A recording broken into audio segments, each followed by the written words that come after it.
Hi ಸ್ನೇಹಿತರೆ, ನೋಡಿ ಗೃಹಲಕ್ಷ್ಮಿ ಯೋಜನೆಯ ಪ್ರತಿಯೊಂದು ಫಲಾನುಭವಿಗಳಿಗೆ ಸರ್ಕಾರ 6,000 ಹಣನ ಜಮಾ ಮಾಡ್ತಾ ಇದ್ದು, ನಾಳೆ ಬುಧವಾರ ಮಾರ್ಚ್ 26ರಂದು ಕರ್ನಾಟಕದ 29 ಜಿಲ್ಲೆಗಳ ಪ್ರತಿಯೊಂದು ಫಲಾನುಭವಿಗಳಿಗೆ ಗೃಹಲಕ್ಷ್ಮಿ ಯೋಜನೆಯ 4,000 ಹಣ, ಅದೇ ರೀತಿ ಅನ್ನಭಾಗ್ಯ ಯೋಜನೆಯ 5 ತಿಂಗಳ 2,000 ಹಣ, ಒಟ್ಟಾರೆ 6,000 ಹಣ 29 ಜಿಲ್ಲೆಗಳಿಗೆ ಜಮಾ ಆಗಲಿದೆ. ಈ 6,000 ಹಣಕ್ಕೆ ಸರ್ಕಾರ 5 ಹೊಸ ನಿಯಮಗಳನ್ನ ಕೂಡ ಜಾರಿಗೆ ತಂದಿದೆ.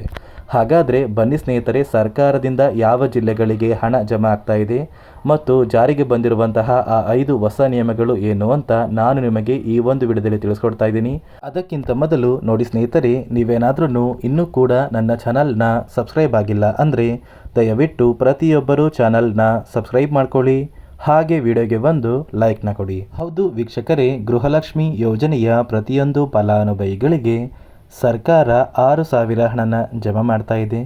ಯಾರೆಲ್ಲ ಗೃಹಲಕ್ಷ್ಮಿ ಯೋಜನೆಯ ಫಲಾನುಭವಿಗಳು 16ನೇ ಕಂತಿನ ಹಣನ ಪಡ್ಕೊಂಡಿದ್ದೀರಾ, ನಿಮ್ಮ ಬ್ಯಾಂಕ್ ಖಾತೆಗೆ 17 ಮತ್ತು 18ನೇ ಕಂತಿನ 4,000 ಹಣ, ಅದೇ ರೀತಿ ಅನ್ನಭಾಗ್ಯ ಯೋಜನೆಯ ಕಳೆದ 5 ತಿಂಗಳ ಪೆಂಡಿಂಗ್ ಇರುವಂತಹ 2,000 ಹಣ, ಒಟ್ಟಾರೆ 6,000 ಹಣನ ನಾಳೆ ಬುಧವಾರ ಮಾರ್ಚ್ 26ರಿಂದ ಕರ್ನಾಟಕದ 29 ಜಿಲ್ಲೆಗಳಿಗೆ ಸರ್ಕಾರ ಜಮಾ ಮಾಡ್ತಾ ಇದೆ.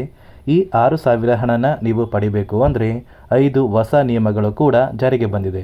ಹಾಗಾದರೆ ಆ ನಿಯಮಗಳು ಏನು ಅಂತ ಕೂಡ ತಿಳಿಸ್ಕೊಡ್ತೀನಿ.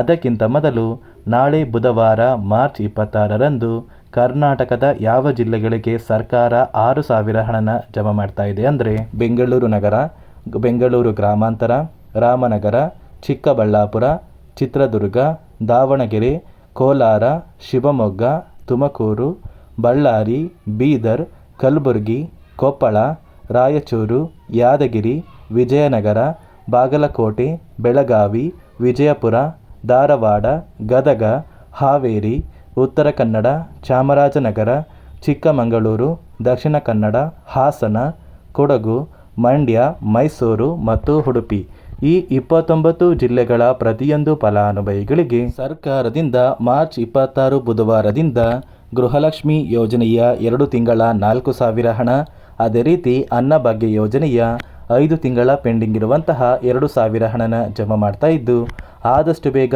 ಮಾರ್ಚ್ ತಿಂಗಳು ಮುಗಿಯುವಷ್ಟರಲ್ಲಿ ಪ್ರತಿಯೊಂದು ಫಲಾನುಭವಿಗಳು ನಿಮ್ಮ ಬ್ಯಾಂಕ್ ಖಾತೆಗೆ ಈ 6,000 ಹಣನ ಪಡ್ಕೋತೀರಾ. ಅದೇ ರೀತಿ ನಿಮ್ಮ ಬ್ಯಾಂಕ್ ಖಾತೆಗೆ 6,000 ಹಣ ಜಮಾ ಆಗಬೇಕು ಅಂದರೆ ಸರ್ಕಾರ ಪ್ರತಿಯೊಂದು ಫಲಾನುಭವಿಗಳಿಗೆ 5 ಹೊಸ ನಿಯಮಗಳನ್ನ ಜಾರಿಗೆ ತಂದಿದೆ. ಈ ನಿಯಮಗಳನ್ನ ಪಾಲಿಸಿದರೆ ಮಾತ್ರ ನಿಮ್ಮ ಬ್ಯಾಂಕ್ ಖಾತೆಗೆ 6,000 ಹಣ ಜಮಾ ಆಗೋದು.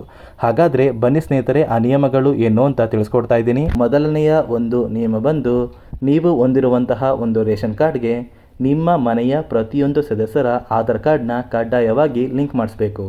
ಅದೇ ರೀತಿ ಎರಡನೆಯ ಒಂದು ನಿಯಮ ಬಂದು, ಕಳೆದ 15 ವರ್ಷಗಳಲ್ಲಿ ನೀವು ನಿಮ್ಮ ಬಳಿ ಇರುವಂತಹ ಒಂದು ಆಧಾರ್ ಕಾರ್ಡ್ನ ಯಾವುದೇ ರೀತಿಯ ಒಂದು ತಿದ್ದುಪಡಿನ ಮಾಡಿಸಿಲ್ಲ ಅಂದರೆ ನಿಮ್ಮ ಬ್ಯಾಂಕ್ ಖಾತೆಗೆ ಹಣ ಜಮಾ ಆಗೋದಿಲ್ಲ. ಅದೇ ರೀತಿ ಮೂರನೆಯ ಒಂದು ನಿಯಮ ಬಂದು, ಸರ್ಕಾರದಿಂದ ಬರುವಂತಹ ಒಂದು ರೇಷನ್ ಏನಿದೆ ಅಂದರೆ ಅನ್ನಭಾಗ್ಯ ಯೋಜನೆಯ ಉಚಿತ ಅಕ್ಕಿ ಏನಿದೆ, ಈ ಉಚಿತ ಅಕ್ಕಿನ ನೀವು ಕಳೆದ 3 ತಿಂಗಳಿಂದ ಪಡ್ಕೊಂಡಿಲ್ಲ ಅಂದರೆ ನಿಮ್ಮ ಬ್ಯಾಂಕ್ ಖಾತೆಗೆ ಸರ್ಕಾರ ಗೃಹಲಕ್ಷ್ಮಿ ಯೋಜನೆಯ ಹಣನ ಜಮಾ ಮಾಡೋದಿಲ್ಲ. ಅದೇ ರೀತಿ ನಾಲ್ಕನೆಯ ಒಂದು ನಿಯಮ ಬಂದು, ನಿಮ್ಮ ಮನೆಯಲ್ಲಿ ಯಾವುದೇ ಸದಸ್ಯರು ಸರ್ಕಾರಿ ನೌಕರರಾಗಿ ಕಾರ್ಯನಿರ್ವಹಿಸ್ತಾ ಇದ್ದರೆ ನಿಮ್ಮ ಬ್ಯಾಂಕ್ ಖಾತೆಗೆ ಹಣ ಜಮಾ ಆಗೋದಿಲ್ಲ. ಅದೇ ರೀತಿ ಐದನೆಯ ಒಂದು ನಿಯಮ ಬಂದು, ನಿಮ್ಮ ಕುಟುಂಬದ ವಾರ್ಷಿಕ ಆದಾಯ 7 ಲಕ್ಷಕ್ಕಿಂತ ಕಡಿಮೆ ಇರಬೇಕು.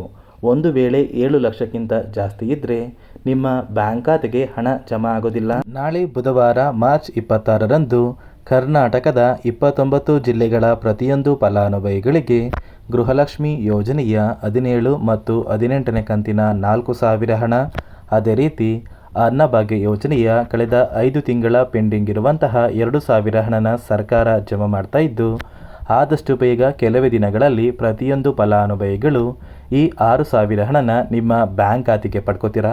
ಮಾರ್ಚ್ ತಿಂಗಳು ಮುಗಿಯುವಷ್ಟರಲ್ಲಿ ನಿಮ್ಮ ಬ್ಯಾಂಕ್ ಖಾತೆಗೆ 6,000 ಹಣ ಜಮಾ ಆಗುತ್ತೆ ಅಂತ ಹೇಳ್ತಾ, ಇದಿಷ್ಟು ಗೃಹಲಕ್ಷ್ಮಿ ಮತ್ತು ಅನ್ನಭಾಗ್ಯ ಯೋಜನೆಯ ಪ್ರತಿಯೊಂದು ಫಲಾನುಭವಿಗಳಿಗೆ ಸರ್ಕಾರದಿಂದ ಬಂದಿರುವಂತಹ ಒಂದು ಹೊಸ ಮಾಹಿತಿಯಾಗಿದೆ. ನಾನು ಕೊಟ್ಟಿರುವಂತಹ ಮಾಹಿತಿ ನಿಮಗೆ ಇಷ್ಟ ಆಗಿದ್ದರೆ ದಯವಿಟ್ಟು ಪ್ರತಿಯೊಬ್ಬರು ನನ್ನ ಚಾನಲ್ನ ಸಬ್ಸ್ಕ್ರೈಬ್ ಮಾಡ್ಕೊಳ್ಳಿ, ಹಾಗೆ ವಿಡಿಯೋಗೆ ಒಂದು ಲೈಕ್ನ ಕೊಡಿ.